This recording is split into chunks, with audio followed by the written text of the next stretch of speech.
Hello everyone, welcome back to WordPress tutorials. इस video में हम प्रोडक्ट अपलोडिंग को लर्न करेंगे और पहले स्टेप में हम सिर्फ सिंपल प्रोडक्ट अपलोड करेंगे। दो तरीके के प्रोडक्ट अपलोडिंग होती है। एक प्रोडक्ट अपलोडिंग होती है जिसके अंदर आपके पास सिंपल प्रोडक्ट होता है, कोई आप साइज सेलेक्ट नहीं कर सकते। जैसे कि फॉर एग्जांपल हम एक वेबसाइट ओपन कर लेते हैं अलकरम। अगर मैं इस वेबसाइट के इस वाले प्रोडक्ट को ओपन कर लेता हूं तो आप इसमें देखेंगे साइजेस आ रहे हैं। ये साइजेस मेनली की वेरिएशंस है। इसको हम बोलते हैं वेरिएबल प्रोडक्ट, यानी इसमें वेरीज कर रहे हैं साइजेस, तो ये वेरिएशन है, इसे कहते हैं वेरिएबल प्रोडक्ट। लेकिन अगर हम अनस्टिच आइटम्स देखें तो अनस्टिच आइटम्स में कोई वेरिएशन नहीं आ रही, क्योंकि ये एक बगैर सिला सूट है, तो इसमें कोई वेरिएशन नहीं होती, इसमें कोई साइजेस नहीं होते। दो तरीके के प्रोडक्ट्स होते हैं, एक होते हैं सिंपल प्रोडक्ट और एक होते हैं वेरिएबल प्रोडक्ट। आज जो हम लर्न करेंगे इस वीडियो में वो हम करेंगे सिंपल प्रोडक्ट। तो सिंपल प्रोडक्ट किस तरीके से आपने अपलोड करना है। सबसे पहले आप आ जाएंगे अपनी साइड बार में, प्रोडक्ट्स और एक ऑप्शन आपके पास अवेलेबल होगा, उस पर आके आप क्लिक करेंगे ऑल प्रोडक्ट्स। ऑल प्रोडक्ट्स पे जो आपको प्रोडक्ट्स बाय डिफॉल्ट शो हो रहे हैं वो आपके ऑलरेडी वो प्रोडक्ट्स हैं जो कि अपलोडेड है, यानी जो थीम के साथ अपलोड होकर आए हैं मेरे पास, ये वाले प्रोडक्ट्स। ठीक है जी।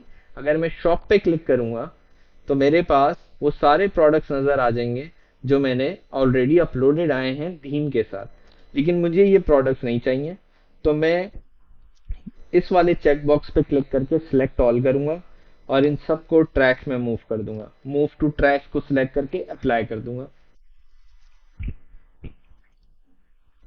तो अब मेरे सारे प्रोडक्ट्स मूव हो चुके हैं। अब अगर मैं अपना शॉप के पेज को रीलोड करूंगा तो मेरे पास कोई भी प्रोडक्ट नजर नहीं आ रहा। और मेरे पास बाय डिफॉल्ट थीम की कुछ कैटेगरीज भी बनी हुई आई हैं। ये जो आप शॉप के पेज में देख रहे हैं ये हैं कैटेगरीज। इसी तरीके से जहां ऑल प्रोडक्ट्स हैं उसी के नीचे हैं कैटेगरीज। इन कैटेगरीज को अब मैं सिलेक्ट करूंगा तो मेरे पास बाय डिफॉल्ट कैटेगरीज बनी हुई आ रही हैं। इनको भी मैं सिलेक्ट करूंगा और डिलीट कर दूंगा। डिलीट करने के बाद आप देखेंगे कि एक कैटेगरी डिलीट नहीं हुई है। तो ये इसलिए नहीं डिलीट होती कि ये बाय डिफॉल्ट वर्डप्रेस की कैटेगरी होती है जो कि डिलीट नहीं हो सकती। इसको डिलीट नहीं करते, इसको रीनेम कर देते हैं। क्विक एडिट करेंगे और इसका नाम रख देंगे अनटाइटल्ड, ताकि हम गलती से इसमें कोई अपना प्रोडक्ट ना ऐड। Update category. ठीक है जी। और इसको हम एडिट करके इसमें से पिक्चर भी रिमूव कर देंगे। रिमूव इमेज, ये मैंने किस तरीके से की है, पहले मैंने किया है क्विक एडिट और इसका नाम चेंज करके अपडेट कैटेगरी कर दिया। लेकिन जब मुझे इसकी पिक्चर रिमूव करनी थी तो मैंने क्लिक करा सिर्फ एडिट के ऊपर। एडिट पे जब मैं सिर्फ क्लिक करूंगा तो बहुत सारे ऑप्शंस आ जाएंगे मेरे पास। उसमें से मैं एक ऑप्शन रिमूव इमेज का यूज करते हुए इमेज रिमूव कर दूंगा। दो इमेजेस लगी हुई थी, एक हेडर मेन्यू के लिए और एक कैटेगरी, दोनों को मैंने रिमूव करके अपडेट कर दूंगा अपनी कैटेगरी।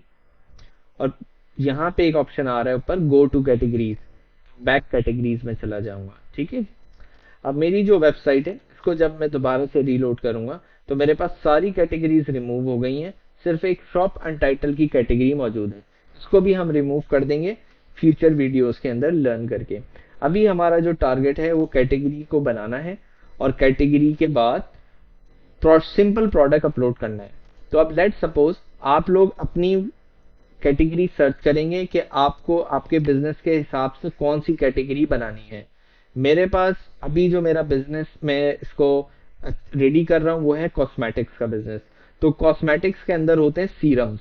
तो मैं पहली कैटेगरी जो बनाऊंगा वो है सीरम की। तो यहाँ पे मैं सीरम लिखूंगा। साइड बार में आप देख रहे हैं add new category, name serum. Slug में भी सीरम आ जाएगा मेरे पास। कोई पेरेंट कैटेगरी नहीं होगी, नन ही रहेगा। और नीचे भी कुछ भी सिलेक्ट नहीं होगा। यहाँ पे आप मुख्तलिफ इमेजेस सेलेक्ट कर सकते हैं, वो हम इन फ्यूचर वीडियोस लर्न कर लेंगे। अभी हमारा टारगेट है कैटेगरी बनाना। तो हम सीरम सेलेक्ट करेंगे, स्लग में भी वही नेम लिखेंगे जो कैटेगरी का नेम है, और ऐड न्यू कैटेगरी पे क्लिक कर देंगे। स्लग मेनली क्या होता है? स्लग मेनली आपका ये यूआरएल के डैश के बाद जो चीज लिखी हुई आ रही होती है, इसको स्लग बोलते हैं।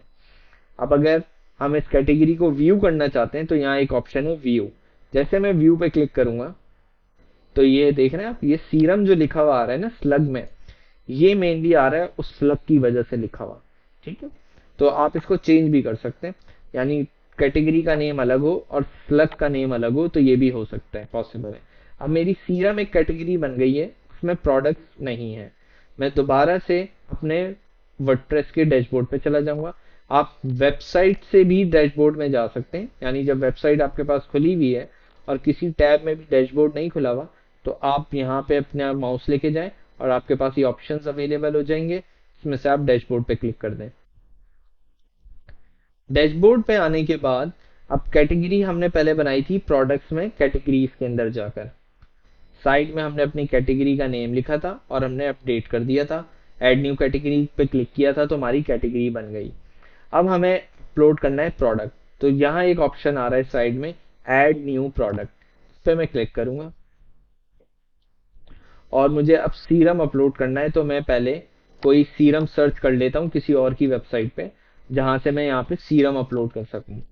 एक वेबसाइट ओपन कर ली है जहाँ पे सारे कॉस्मेटिक की चीज़ें मिलती हैं, rios.pk, और इसमें मैं सीरम सर्च कर लेता हूँ। इनके पास सीरम्स अवेलेबल हैं, तो यहाँ पे मेरे पास सीरम आ गए हैं। तो ये लिवॉन के सीरम को अभी हम अपलोड करते हैं अपनी वेबसाइट पे। आप देख सकते हैं इस प्रोडक्ट के कोई वेरिएशन नहीं आ रहे, ये एक सिंपल प्रोडक्ट है। तो इस सिंपल प्रोडक्ट को अपलोड करने के लिए सबसे पहले मुझे इसका नेम चाहिए, तो मैंने इसी का नेम कॉपी करके यहाँ प्रोडक्ट नेम में नेम लिख दिया। ठीक है जी। उसके बाद मैंने बाहर एक दफ़ा क्लिक करना है कहीं पे भी, नेम लिखने के बाद आप बाहर क्लिक करेंगे, इस तरह से लिंक बन जाएगा। साइड में आप आएंगे तो आपको कैटेगरीज नजर आएंगी, यहाँ मैं सिलेक्ट करूंगा सीरम की कैटेगरी है मेरी। ठीक है जी। यहाँ मुझे लिखनी है प्रोडक्ट की डिस्क्रिप्शन, ये है मेन डिस्क्रिप्शन, यानी जो डिटेल डिस्क्रिप्शन होती है। तो हम इनकी डिस्क्रिप्शन देख लेते हैं, ये इनकी डिस्क्रिप्शन आ रही है, इसको हम कॉपी करके यहाँ पेस्ट कर देते हैं। ठीक है जी। और हम ये जरूर देख लेना होता है आपने कि जिस ब्रांड से आप कॉपी कर रहे हैं उनका नेम ना लिखा हुआ हो कहीं, तो ना आपके कस्टमर को लगेगा कि आपने कहीं से कॉपी करा है। ठीक है जी। प्रोडक्ट की इमेज मुझे लगानी है, तो यहाँ साइड में मेरे पास ऑप्शन है, इसी इमेज को मैं सेव इमेज करके डाउनलोड कर लेता हूँ। Set product image, select file. Downloads में मेरे पास प्रोडक्ट की इमेज आ गई है, इसको मैंने सिलेक्ट किया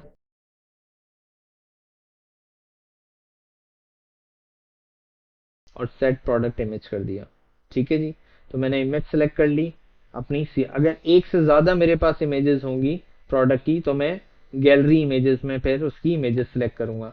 अभी इस प्रोडक्ट की मेरे पास सिर्फ एक ही इमेज है, अगर एक से ज़्यादा इमेज होती तो फिर मैं ऐड प्रोडक्ट गैलरी इमेजेस करके अपलोड फाइल करके और इसमें कर लेते हैं हम लोग। इसमें हम ये करते हैं कि जैसे मुझे इस प्रोडक्ट के साथ और इमेजेस लगानी है फॉर एग्जांपल, तो मैं ऐड प्रोडक्ट गैलरी इमेजेस करूंगा और यहाँ से मैंने एक इमेज सेलेक्ट कर ली। ये रेफरेंस के लिए सेलेक्ट करी है, वरना आपने सिर्फ वही इमेजेस सेलेक्ट करनी है जो उस प्रोडक्ट की है, मिक्स नहीं करना है, यानी कस्टमर को एक से ज़्यादा इमेजेस दिखेंगी उस प्रोडक्ट की। तो मैंने नेम लिख दिया, इमेज लगा दी, कैटेगरी सेलेक्ट कर ली, डिस्क्रिप्शन कॉपी पेस्ट कर दी। अब मैं आ गया जनरल में। यहाँ पे जनरल में मेरे पास है रेगुलर प्राइस, कि इसकी प्राइस क्या रखनी है मुझे। इसकी प्राइस है, जैसे इन्होंने लिखी हुई है 790 ओरिजिनल प्राइस है और सेल प्राइस है 32। आप भी इस तरीके से रख सकते हैं कि रेगुलर प्राइस है 790 और सेल प्राइस है 632। और अगर आप सेल प्राइस नहीं रखना चाहते तो आप इसको हटा देंगे और सिर्फ रेगुलर प्राइस में 632 लिख देंगे। हम ये करते हैं कि 790 लिख के सेल प्राइस डाल देते हैं 632। ठीक है जी। यहाँ पे एक ऑप्शन है इन्वेंट्री, इस प्रोडक्ट का एसकेयू क्या रखना है। एसकेयू मेनली ये होता है स्टॉक कीपिंग यूनिट, यानी कि जब आपके पास बहुत सारे प्रोडक्ट्स होते हैं वेबसाइट के ऊपर और आपके वेयर हाउस में भी बहुत सारे प्रोडक्ट्स होते हैं, तो आप वेयर हाउस में नाम से प्रोडक्ट नहीं ढूंढ सकते। वेयर हाउस में मेनली आप ढूंढते हैं एसकेयू से प्रोडक्ट, नंबरिंग करी हुई होती है, प्रोडक्ट 1 प्रोडक्ट 2।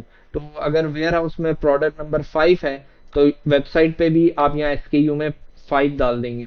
ताकि जब भी इसका ऑर्डर आए तो आपको पता हो कि वेयर हाउस में इसका जो नाम है वो 5 है, वेयर हाउस में इसका नाम ये नहीं है, क्योंकि वेयर हाउस में जो ऑर्डर्स रखे जाते हैं, प्रोडक्ट्स रखे जाते हैं, वो नंबर वाइज रखे जाते हैं। तो इसका एसकेयू हमने फॉर एग्जांपल 55 रख दिया अभी। इन स्टॉक है हमारे पास, और स्टॉक के अंदर कितने स्टॉक है आपके पास, अगर आप यहाँ पे जैसे लेट सपोज मेरे पास सिर्फ 10 प्रोडक्ट नहीं है, अगर मेरा प्रोडक्ट इससे लेस हो जाएगा तो मेरे पास वर्डप्रेस की तरफ से ईमेल आ जाएगी कि आपका जो ये प्रोडक्ट है वो स्टॉक में लेस हो गया है। तो अगर आप अपने प्रोडक्ट कुछ ऐसे हैं जो लिमिटेड आइटम्स हैं, तो फिर आपको मैं रिकमेंड करूंगा कि इनिशियल नंबर इन स्टॉक आपने सिलेक्ट करना।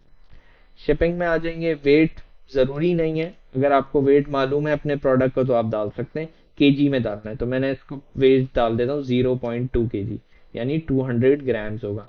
डायमेंशन सेंटीमीटर में जानिए कि भाई कितने डायमेंशन की ये पैकेजिंग है, तो मैंने फॉर एग्जांपल डाल दी 555। लिंक प्रोडक्ट्स इसको हम आगे समझेंगे। एट्रीब्यूट्स हम ये वेरिएबल प्रोडक्ट्स में काम आते हैं। एडवांस, फ्रीक्वेंटली बॉट, ये हमारे लिए ऑप्शंस यूज के नहीं है। जो हमारे लिए मेन ऑप्शंस यूज के हैं वो है जनरल, इन्वेंट्री और शिपिंग।